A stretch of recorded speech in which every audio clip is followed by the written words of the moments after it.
কৃষি শ্রমিক ইউনিয়ন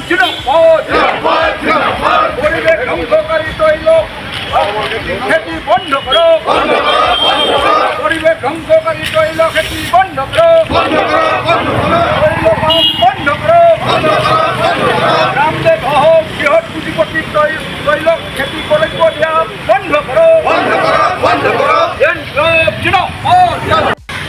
আজি অসমত পাম তেলৰ খেতি কৰাৰ কোনো প্ৰয়োজন নাছিল, কিন্তু প্ৰয়োজন হৈছে কৰ্পৰেটসকলক। পাম তেলৰ চাহিদা গোটেই বিশ্বত বৃদ্ধি পাইছে, গতিকে কৰ্পৰেটবিলাকে যিবিলাক অঞ্চলত বেছিকৈ বৰষুণ হয়, সেই বৰষুণ প্ৰধান অঞ্চলবিলাকত এই পাম তেলৰ কাৰণে তেওঁলোকে বিভিন্ন জেগাত মাটি তেওঁলোকে চিলেক্ট কৰি লৈছে আৰু চৰকাৰে তেওঁলোকক মাটি দি আছে।